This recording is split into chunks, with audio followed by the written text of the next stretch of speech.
오늘은 제가 여러분께 21세기에 보면 더 놀랄만한 그림 한 점을 소개해 드리려고 합니다. 어떤 그림이냐 하면은요, 짠!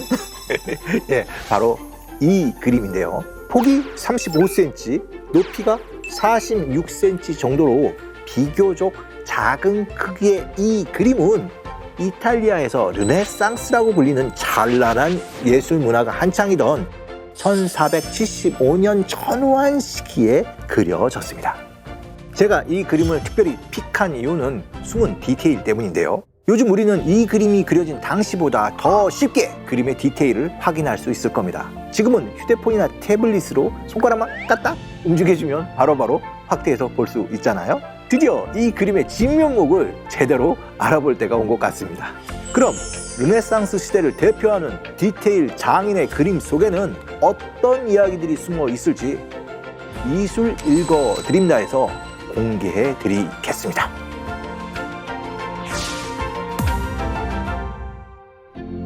안녕하세요. 한국예술종합학교 교수 미술작자 양정무입니다.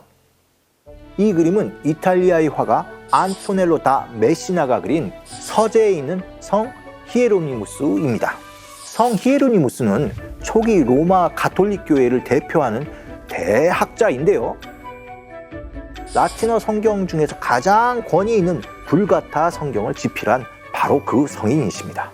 이 그림을 보면 아주 근사한 서재에 여러 권의 책이 꽂혀 있고, 그곳에서 책을 열심히 읽고 있는 성 히에로니무스를 창틀과 같은 큰 프레임 안에 넣어서 그려내고 있습니다. 어떻게 보면 창 같은 큰 건축 구조물을 통해 성 히에로니무스의 서재를 들여다보는 것이죠. 그런데 그림 읽기를 여기서 끝낸다면 이 작품을 제대로 봤다고 할 수 없습니다. 제가 이 작품의 진 면목은 디테일에 있다고 말씀드렸잖아요.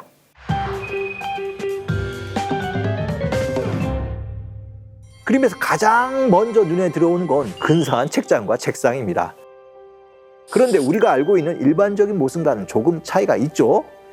책상과 책장이 일체형으로 아마 당시에는 이런 모양의 가구가 실제로 있었던 것으로 추정됩니다.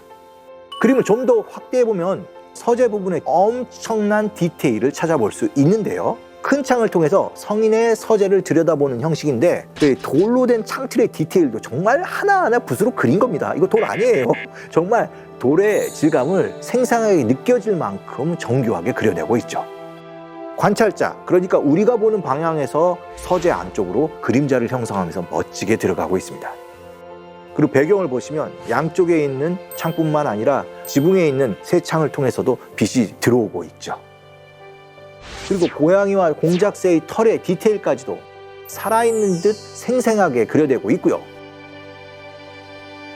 정말 놀라운 건 바닥 타일입니다. 이 타일의 정교한 질감을 나타내기 위해서 타일 하나하나를 다 그린 거라고 보시면 될 것 같습니다. 또한 창틀에 공작새와 금속 그릇에 담긴 물이 보이는데요. 이건 상징성을 가지고 있죠. 공작새는 불사조, 물은 순수함을 의미하게 됩니다. 그럼 여기서 제가 퀴즈를 한번 내볼게요. 성인의 뒤쪽을 보면 그를 상징하는 또 하나의 동물이 숨어 있는데요. 어디에 있는지, 어떤 동물인지 찾으셨나요? 바로 오른쪽 그림자에 숨어 있는 사자입니다. 대체 왜 서재에 사자가 있는 걸까? 성 히에로니무스가 사막에서 고행을 할 때 갑자기 사자가 나타났다고 합니다. 그래서 이제 죽겠구나 했는데 사자가 덤빌 생각은 안 하고 혼자서 낑낑거리고 있더라는 거예요. 그래서 보니까 발에 가시가 박혀 있었고 그걸 뽑아줬더니 그 다음부터 반려동물처럼 성인을 졸졸 따라다녔다고 합니다. 만약 성화를 보다가 가톨릭에서 추기경 신분을 뜻하는 짙은 붉은색 옷을 입은 노인과 사자를 함께 본다면 그 인물은 확실히 성 히에로니무스라고 생각하시면 될 것 같습니다. 이번엔 서재 뒤쪽과 위쪽에 있는 창문을 확대해 볼 텐데요. 그림이 작다 보니까 뒤쪽에 있는 창문은 제 손가락 2마디 정도로 정말 크기가 작습니다. 엄지보다도 작고요. 예. 그런데 가만히 들여다보면 놀랍게도 창문 밖 풍경이 세밀하게 묘사되어 있다는 걸 알 수 있습니다. 먼저 서재 왼쪽 창문을 보면 서정적인 이탈리아 전원 풍경이 펼쳐져 있고요. 작은 배를 타고 가는 사람과 물놀이를 즐기는 사람들, 강아지와 함께 즐겁게 산책을 하는 사람들까지 보입니다. 그리고 위쪽에 있는 새 창문을 보면 여러 마리의 제비가 서재로 날아 들어오는 그런 모습을 또 볼 수 있습니다. 어떠세요? 현미경적인 디테일이 정말 대단하죠. 그래서인지 이 그림이 발표된 이후 디테일과 안정적인 구도 등에서 완벽한 표현력을 보여주다 보니까 이 화풍이 도대체 어디서 온 것인지, 정확하게 어느 나라 화가가 이 그림을 그렸는지 일종의 이 그림에 국적 논란이 벌어지게 됩니다. 먼저 이 그림이 이탈리아에서 그려진 건 확실하니까 당연히 이탈리아의 화가가 그렸을 것이라는 의견이 나왔습니다. 하지만 이 정도의 디테일은 오늘날로 치면 벨기에와 네덜란드에 해당하는 플랑드르 화가들만이 그릴 수 있는 정밀도이기 때문에 플랑드르 화가가 그린 것이라는 주장도 나왔죠. 후자에 의하면 플랑드르 화가 중에서 가장 디테일을 생생하게 그린 화가가 바로 얀 반 에이크이니까 이 그림도 얀 반 에이크의 그림이다 하는 의견까지 나오게 됐죠. 이 그림의 디테일이 워낙 뛰어다 보니 어떻게든 얀 반 에이크와 엮어보려고 했던 것입니다. 그렇다면 과연 이 그림은 어느 나라의 화가가 그렸을까요? 그림을 자세히 보면 그 답을 찾을 수 있는데요. 그림의 성인을 중심으로 원근법이 굉장히 정교하게 표현되어 있습니다. 그런데 플랑드르의 얀 반 에이크의 그림에는 이 정도의 체계적인 원근법이 표현된 적이 없었습니다. 얀 반 에이크의 그림 보시면 디테일은 정말 끝내주지만 건물 안에 있는 선을 연결하면 소실적으로 모이지는 않습니다. 이 때문에 이건 이탈리아 화가의 그림이 틀림없어 보이는데요. 하지만 분명히 얀 반 에이크의 필치에 견줄 만한 디테일을 갖추고 있거든요. 이런 놀라울 만한 디테일을 어떻게 그려낼 수 있었던 걸까요? 그건 바로 물감의 비밀에 숨어 있는데요. 다시 한번 그림을 자세히 볼까요? 이건 그림 정면에 보이는 창틀입니다. 안토넬로 다 메시나는 여러 번 물감을 덧칠하면서 돌 하나하나의 색감과 질감을 표현해냈는데요. 이런 표현이 가능할 수 있었던 것은 당시 플랑드르 화파가 사용했던 유화, 오일 페인팅 때문이었죠. 얀 반 에이크의 아르놀피니 부부 초상화 속 디테일도 모두 유화였기 때문에 가능했던 표현입니다. 분말 형태의 안료를 기름에 개어서 사용하는 오일 페인팅, 유화는 15세기 유럽에서는 기존에 있었던 기술을 새롭게 업그레이드 시킨 일종의 신기술이었습니다. 이때까지 대부분 결한 노른자와 물을 개어서 그리는 중세 방식의 템페라 물감을 사용했는데요. 템페라의 단점은 아주 작은 붓으로 체계적으로 그려야 했다는 것이죠. 다시 말해 결한 노른자가 굳는 속도만큼 빠르게 물감이 말랐고 색감은 약간 색연필 같은 느낌을 주게 됩니다. 하지만 플랑드르에서 유화가 사용되자 회화 장르의 분위기는 완전히 달라지게 되죠. 물감침이 반투명하기 때문에 여러 겹 그리다 보면 짙고 깊은 그림자를 제대로 표현할 수 있게 되었죠. 그리고 만약 잘못 그려도 마른 뒤에 다시 고쳐 그릴 수도 있게 되고 게다가 두텁게 그릴 수도 있어서요. 질감 효과까지 잘 보여줄 수 있었습니다. 이렇게 유화로 다양한 표현이 가능해지자 당시 화가들에게는 너무나 매력적인 미술 재료로 받아들여졌을 것입니다. 하지만 유화 물감도 단점이 있었죠. 잘 마르지 않기 때문에 그림을 완성하는 데까지 시간이 너무 오래 걸린다는 점입니다. 깊은 색감을 위해 여러 번 덧칠하면 작품 하나 제작하는데 시간이 정말 많이 걸리게 되죠. 당시엔 빨리 마르게 도와주는 기술이 그닥 그렇게 잘 개발되지는 않았지만 그럼에도 불구하고 15세기 화가들은 다채로운 효과를 줄 수 있는 유화에 매료돼서 정말 신이 많이 났던 것 같습니다.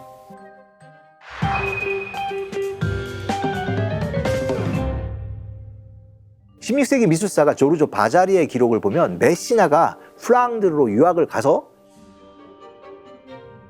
얀 반 에이크에게 직접 그림을 배웠다고 하는 이야기가 전해 오는데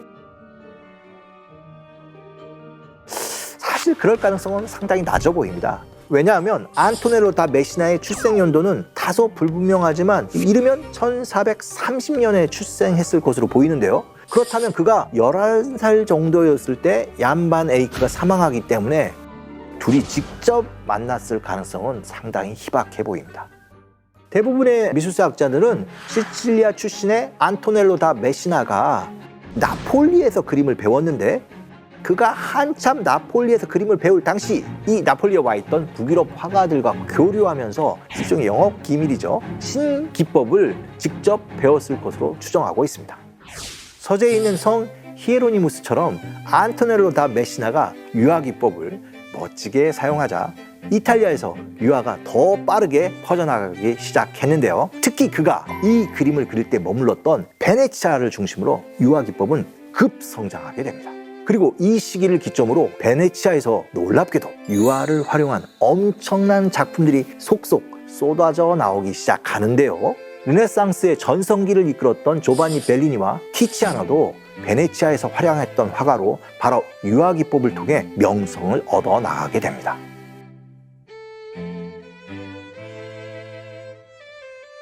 미술 읽어드린다에서 전해드리는 영국 내셔널 갤러리 명화전에 숨겨진 감상 포인트, 안토넬로 다 메시나와 동시대 화가이자 베네치아 화파를 대표하는 조바니 벨리니의 그림을 이번 전시회를 통해 함께 나란히 비교해 볼 수 있다는 겁니다. 옛날에 전해오는 이야기에 따르면 조바니 벨리니는 이 안토넬로 다 메시나의 유화기법을 너무나 배우고 싶어서 그림을 사러 온 귀족처럼 자기가 이제 위장을 한 후 그의 공방에 잔입해서 안토넬로 다 메시나의 신기술을 빼돌렸다고 하는 이야기가 전해오고 있습니다. 이 설은 사실인지 아닌지 확인은 불가능하지만 아무튼 안토넬로 다 메시나가 베네치아 화가들에게 끼친 영향력이 대단했다는 것을 알 수 있는 그런 이야기죠. 때문에 조바니 벨리니의 성모상을 안토넬로 다 메시나의 작품과 나란히 놓고 비교해 보신다면 상당히 흥미로운 감상 포인트가 될 것 같습니다. 요즘 유화물감은 너무나 친숙해서 당연한 미술 재료로 생각할 수 있지만 천천히 굳는 유화물감을 몇 겹씩 쌓아 올린다는 건 거듭 말씀드리지만 15, 16세기 르네상스 화가들에겐 굉장한 인내심이 필요한 작업이었죠. 서재에 있는 성 히에로니무스 그림 역시 유화물감을 몇 겹씩 발라서 깊고 생생한 색채를 완성한 겁니다. 물론 르네상스 유화기법의 매력은 여기서 끝이 아닙니다. 끈적한 기름의 느낌을 잘 살려서 오돌토돌하게 두툼한 질감까지 더해 유화를 보는 즐거움을 한층 더 끌어올린 거죠. 때문에 유화로 그린 그림을 더욱 생생히 감상하기 위한 꿀팁 한 가지를 드린다면 약간 옆에서 그림을 보게 되면 조명에 의해서 표면 질감을 좀 더 자세히 들여다볼 수 있게 됩니다. 이번 전시를 볼 때 이 방법을 한번 이용하셔서 감상해 보시면 좋을 것 같습니다.